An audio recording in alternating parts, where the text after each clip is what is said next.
Welcome to the collision of faith, politics, and culture. This is Jared, and you're listening to Life, Liberty, and the Pursuit of Sanity. Today, we're going to dive into if they can mask you, they can vax you.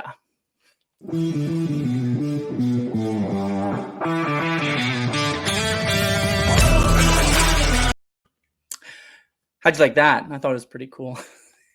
Still haven't mastered the whole fade out the music thing, but I'm going to. It's getting better. So thank you guys for sticking around. Glad you're here. We're going to dive into kind of a controversial topic right now on forced mask mandates, kind of how they apply to law in general and what government has and has not a right to make you do. I think, first off, this video is not an argument on the viability or the effectiveness of masks or the danger of masks, nor is it even an argument on whether a private business has a right to enforce a dress code or enforce a mask code. I think those are kind of total different deals, and I honestly don't think, we're not going to dive into that. So it's really an exploration on government's rights to take liberty from its citizens and force them to do something.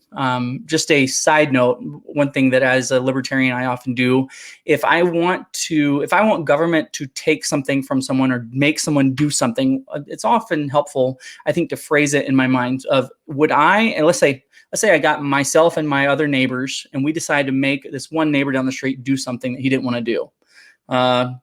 Your grass is too high, whatever, HOAs are kind of a different thing because you voluntarily sign into an HOA, but it's me and my neighbors or government, which is pretty much just me and my neighbors voting government in, right?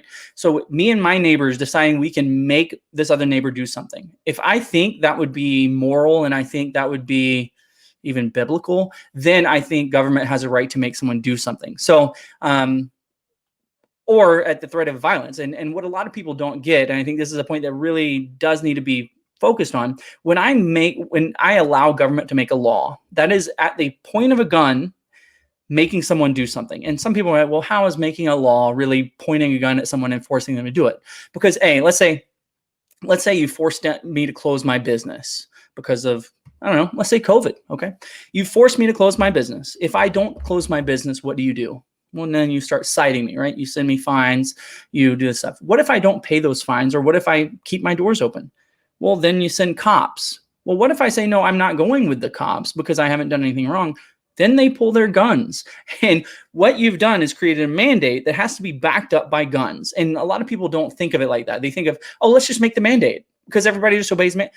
Not when it goes against fundamental rights. And I think that's where you kind of have to make the distinction. When you employ government to force your will or you and your neighbor's will on someone else, it is at the threat of violence. So we need to be very clear on that. Also, I think there is a difference between governments quarantining, let's say Ebola patients, where you can prove without a shadow of doubt someone's a immediate dire threat to their community.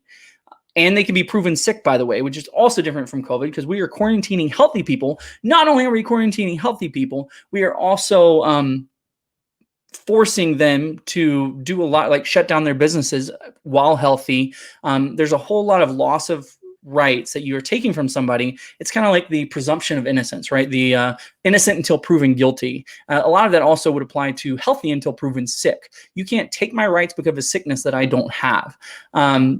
Ebola versus COVID, if we go down that road, is also obviously COVID with a less than 2% death rate according to CDC numbers, which isn't counting deaths with COVID, not by COVID, nor is it counting a lot of the asymptomatic. Let's say there's 5 to every 1 that actually get tested and have symptoms, then you're 1/5 of 1.7%, whatever that is. So it's a very small percentage of people dying as opposed to Ebola. So I think those are a totally different deal. And not to mention, by the way, if Ebola was on the rampage, if we had 17 million cases of Ebola, I wouldn't want to go to a restaurant. I would not want to go. And so the very fact that government is going to have to force people to obey and force people to take the cure, the vaccine, whatever. Like when you're trying to find ways to force cures on people, there's and not just a couple crazies, like big portions of the population. It kind of proves the point that the deadliness isn't there. And so my argument is that government does not have the right to mask you or force masks, be it when me and my neighbors decide Jim over there can't wear his red shirt, I have to have proof that I should be able to make him obey my will. And you can take, let's say, pit bulls. Let's just take pit bulls for lack of a better explanation. I think pit bulls are not the best breed of dog. I think there's a lot of danger in them. I think people, the way they've been bred, the way people raise them, there's a whole bunch of stuff. I don't think I have the right to make my neighbor give up his pit bull. I don't think government has a right to make someone not have a pit bull. Same with, here's another one, firearms. I think if every firearm in my neighborhood or every house in my neighborhood had a firearm, that would make my neighborhood safer. That would make me safer. It would make me safer if I forced my neighbors to all have guns, because then criminals come in, they know every house has a gun. It will be for my good for you to have a firearm. Yet, I don't think I have the right to force a firearm on you if you don't want it. That is where your rights and my safety collide. Just because I'm doing something for my safety, if making you do something helps me be safer, I still don't have the right to make you do it. That is where you get to live. I mean, you have rights, life, liberty, and pursuit of happiness provided by God, not by government. And I think that's where people are missing the whole boat on this mask thing, because using the same logic that I can force someone to wear a mask by government fiat, force a mask on them, because for the good of everyone else, you should do it, right? And the obvious next step, and they're already getting there, is with vaccines, right? We need 80-90% of the population to get vaccinated. Otherwise, this whole thing doesn't work. So they are going to, mark my words, there will be states and counties in the United States that force vaccinations. It's already happened in Australia. They're saying if you don't get the vaccine, you can't fly in or out of Australia. So your freedom of movement is taken. There's airlines now wanting to pass this stuff. I think Ticketmaster said you're going to have some proof of vaccine.